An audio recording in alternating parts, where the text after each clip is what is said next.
Nandito na kaya siya? Mensaheng panimula. Siya po ang National External Vice President ng Bunyog Party List.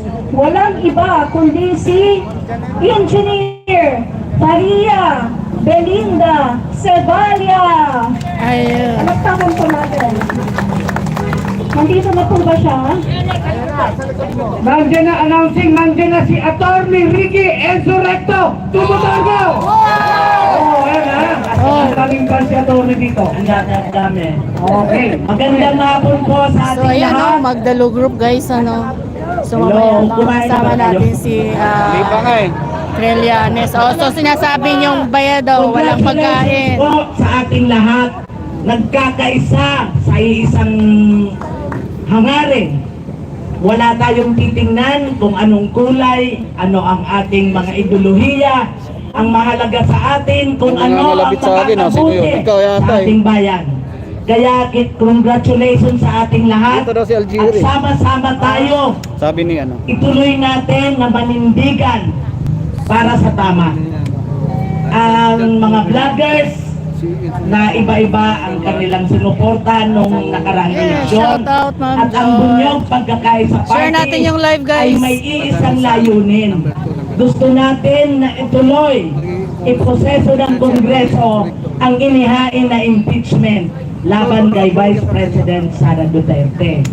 Ito po ang ating adhikain ngayon kasi sobra na. Huwag nating papayagan ba natin ng isang opisyal na ating inihalal, pinagkatiwalaan natin. Ngayon ay sinisira ang ating tiwala at ayaw sagutin ang ating mga katanungan kung ano ang nangyayari sa pondo ng bayan. Papayag ba tayong ganon? Kaya po ang solusyon, Sara Duterte! Yun lamang po. Maraming salamat. Maraming salamat!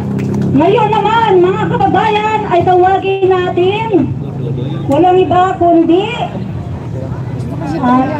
isang environmentalist, Bunyog Party, walang iba kundi si David Angelo D. Saglit po, nagkabaliktad yung aking ano. David D. Sabi ni Angelo. Sir Ricardo Gogo sa adhikain impeach Sara. Grabe itong rally na to, no? Kumain na ba kayo? Hindi pa! Ako hindi pa rin kumakain. Nagkambat pa ako. Walang pagkain. Mahihirap. Mahihirap yung nagrarally dito. No, walang pagkain. Pero alam niyo po mga kababayan, unang-una makakalimutan hapon po sa inyong lahat. Pagbati sa iba't ibang sektor, sa Bunyog, party list ng ating partido sa pagtubo sa Senado. Ang magdalo, nakasama ko yan nung nilalabanan ang tiwaling gobyerno ni Gloria Macapagal Arroyo. Para ngayon, nilalabanan din natin ang tiwaling nakaupo sa pwesto.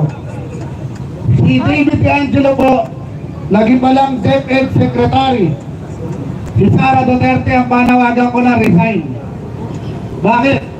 Bakit mo ilalagay sa DepEd? Wala namang alam. Diba?